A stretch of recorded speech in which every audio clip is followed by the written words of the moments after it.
Welcome to r/nuclear revenge, where a guy straight up gets murdered. Our next Reddit post is from Jeephammer. Today's episode is sponsored by ExpressVPN. In 2025, there are a million different reasons to use a VPN. Privacy is a big one. If you surf the internet without a VPN, your internet service provider can see all the websites you visit. But I think the most convenient application is all the content that VPNs unlock. All those streaming platforms you're paying for, like Netflix and Amazon, have locked content based on your location. With ExpressVPN, you can simply change your location and get access to all that hidden content. And last but not least, VPNs can protect your data from hackers when you're on unencrypted networks like airports or coffee shops, even your own home in some cases. Add to that a password manager, 24/7 customer support, and consistently faster speeds than other VPNs, and it's an easy choice. Find out how you can get 4 months free by scanning the QR code on screen, clicking the link in the description box below, or by going to expressvpn.com/r/. Go to expressvpn.com/r/ and find out how you can get 4 months of ExpressVPN free. A childhood friend that was the most empathetic, kind guy I've ever known did a hitch in the Navy, went into computers, played guitar in a band, and married a pretty mean girl that liked the idea of a big wedding and a musician husband, but had no interest in a marriage. She was her family's golden child, drop-dead gorgeous, and completely narcissistic spoiled. They buy land. He borrows money and has his family build their house to reduce costs. He was paying them back over time, while she spent money and socialized, sometimes working a part-time job. Inside of 2 years, she's bored and starts an affair. Or we think she never stopped affairs. But she gets caught, and while the empathetic guy tries to work things out, she makes false accusations of domestic abuse and files for divorce, with a restraining order keeping him out of the home that he and his family built with their own hands. Now, keep in mind he's still paying his family back for the home, still ordered to pay for the land and most of the upkeep and maintenance. He's back in his childhood bedroom while his wife entertains her men in that house. With some research by the lawyer, the family still technically owned the house. Now, my family owned a heavy equipment business, including house and structural movers. When she went on vacation with her family and new boyfriend, we went in, jacked up the house, and drove off with it.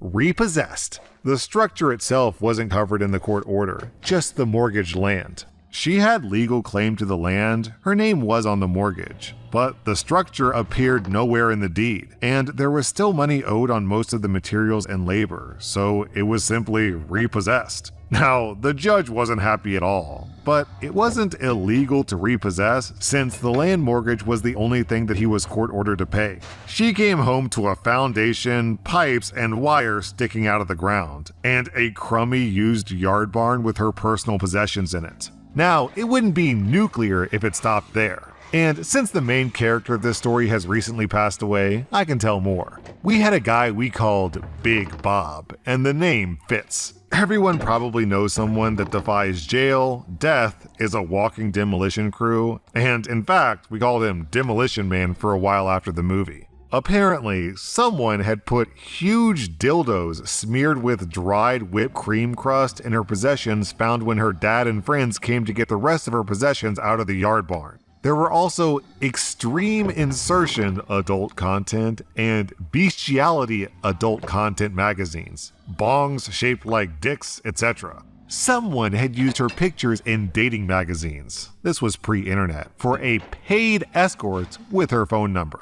Her parents even had to change their phone numbers a few times. Someone got those change of address cards from the post office and sent her mail all around the country. Someone knew exactly when the legal separation happened, and she was supposed to get her own car insurance, but she didn't get the letter. Her car burned down in her workplace parking lot a few days later after the legal separation happened. And of course, she didn't get the insurance company notification in the mail, so no insurance. Someone had intimate pictures printed on flyers, with the man's face blacked out. The flyers pointed out that the man wasn't her husband at the time, and this someone stuck the flyers under the windshield wipers at her family's church, every place she worked, all around her neighborhood, etc. The cops got involved in that, but they couldn't find where the flyers were printed. Big Bob was an over-the-road truck driver. Everything died down when she finally agreed to let our friend buy her out on the land for a reasonable sum,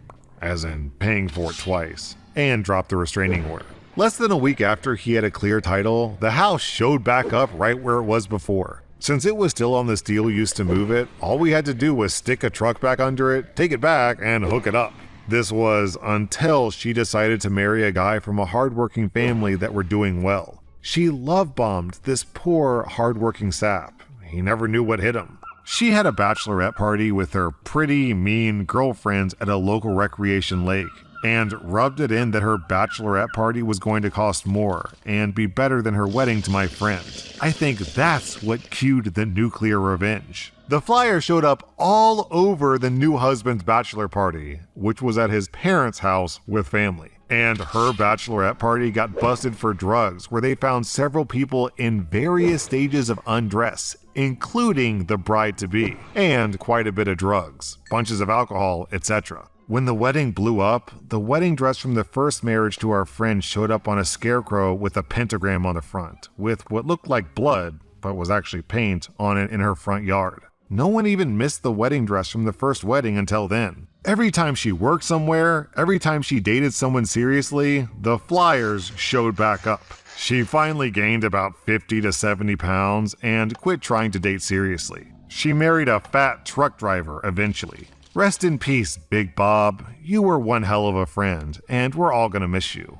We'll sing the song of your people and raise a glass to you every time we meet. Our next Reddit post is from Raven's Arts. This happened in the summer of 1974 when I was 4 years old. When I was a kid, we had a next door neighbor who was a total B-word. This Karen was a 40-something-year-old woman who liked high heels, big jewelry, lots of makeup, and wore long, flowy caftans in garish colors that did not flatter her. She had a big perm. Remember, it was the 70s. A huge butt, and was notorious in our neighborhood for being an entitled twat. Her favorite thing to do was to go onto other neighbors' landings either early in the morning or late at night, and steal decorations and potted plants, which she would then put in her back garden. She once even dug up someone's small tree out in their front yard because, according to the neighbor, she felt that it would look better in her garden. Just a total B-word. For the most part, she left my family alone. My family has a take-no-flack reputation in the neighborhood, and she knew it. She would only glare at me and my siblings when we played outside. She hated kids. Sadly, that didn't last. One day, one of my sisters got badly sliced by a long nail when she went to pick a flower off the passion flower vine on the fence. Turns out, Karen had hammered dozens of long nails into our fence so that she could hang potted plants that she'd most likely stolen. The leaves on the vine had hidden them until my sister got sliced. She had to get a tetanus shot, which made her sick all day. Mom was pissed. So she went out and actually spent the rest of the day hammering each and every nail back out through the fence and back into Karen's garden, causing many of the pots to fall and break. This is probably why Karen did what she did next. About a month later, my mom goes into our kitchen and sees a man in our yard. She goes out and asks, "What the hell are you doing?" The guy tells her that he was a gardener and he'd been hired to get rid of the vine on the fence.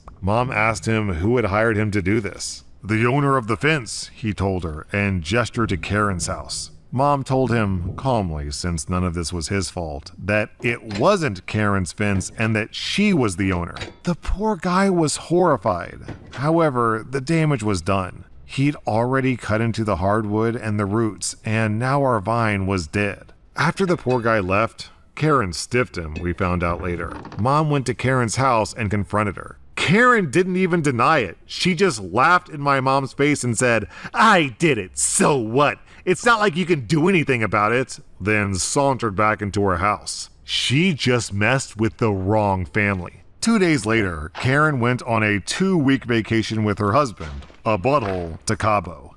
Revenge time. The day she left, my older siblings, along with a family friend, decided that Karen's back garden needed improvements. So they climbed the fence, went into her garden, dug up all the pretty flowers and small trees, carted them out, along with the stolen decorations, and replaced them with high pollen weeds, quick growing ivy, and lots of poison oak and poison ivy. which they had carefully dug up from a nearby state park. I was too young to help, sadly. We then temporarily moved our 3 dogs into our backyard. We also had a 9-foot fence, which was too high for her or her husband to climb, so we knew that our garden would be safe from her. My family excitedly waited. When Karen got back and saw her new and improved garden, she threw the biggest, most epic tantrum and meltdown we'd ever seen. It was spectacular. A whole class of sugared up, pissed off preschoolers couldn't have thrown a bigger tantrum. From the top of the fence, we all watched as Karen screamed and ranted. Dad took the day off to see the freakout, as he put it. She pulled her hair, kicked the weeds, and threw anything she could get her hands on, all the while cussing and screeching like she was getting a chili powder enema. Then she spotted all of us watching her. She yelled and cursed at all of us laughing kids, coming to the correct conclusion that we had done this to her precious garden. By this time, all the surrounding neighbors were also watching. But she, of course, zeroed in on us. Karen then stormed over to our house and banged on our door until Mom opened the door. Dad let her deal with it, as he was still laughing his butt off. Karen then demanded my family to not only pull out all these ugly plants, and to, of course, pay for the new ones and plant them. And to do it now, right now! Our mom just looked at her, yawned, and told her she had zero proof that it was her kids who had done it. Mom knew. She even sat and watched with me as my siblings did it, laughing the whole time. I think at one point my dad even helped. Mom then reminded her that she had stolen dozens of plants from the neighbors, had been caught blatantly stealing from their front gardens, yet was surprised that someone had retaliated. Mom laughed, told her to F off, and went back inside. Karen ranted at us through the door for about an hour, till her voice blessedly gave out. Then she stomped back to her house. She avoided us from then on and would give a death glare to my mom whenever she saw her. Mom would just smile, give her the finger, and go about her business. Karen was intimidated by my dad and wouldn't do anything when he was around, but Dad worked a lot, so he wasn't there most of the time. We donated most of the dug-up plants to neighbors that she'd stolen from, and returned the stolen ornaments and decorations to their rightful owners, if we found them. But we kept 2 rose bushes, which we planted by our back gate, a ceramic hearth cat, which I still have, and a glass and metal sun god decoration that nobody claimed. Karen never did get rid of all the weeds, and didn't realize that it was poison oak she was pulling barehanded,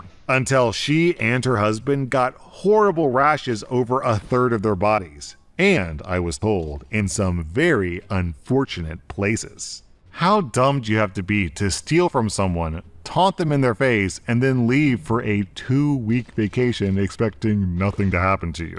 Our next Reddit post is from Enum. This story has sat with me for a few years now, and I feel like I'm ready to share it. My father sexually abused me and my siblings growing up. I was the youngest of 3 siblings, and was the one that spoke out eventually, getting him arrested. He only got charged with 1 count against my sister. Me and my brother have spoken out about what happened a few times, and both feel that we never got justice for what he did. He got 4 years in federal prison, as well as charges for having drugs and some illegal weapons, an assault rifle and pistol that weren't registered. We're in Canada, by the way. For a time in my teenage years, I ended up living in a bad neighborhood, living with my gang member friends and selling drugs to pay for myself to eat. Don't judge me for that. I only sold weed, which can't kill anyone, so I feel fine about it. One day, a higher up in the gang my friends were in came by our apartment because I was selling a lot of weed, and he was beginning to not like it. He gave me a boundary, and I respected him since he respected me just being a kid trying to finish high school.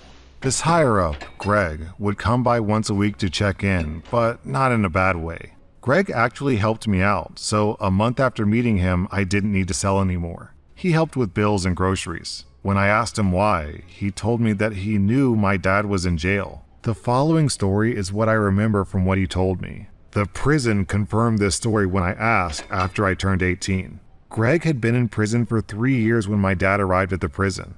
Greg and my dad turned out to be cellmates.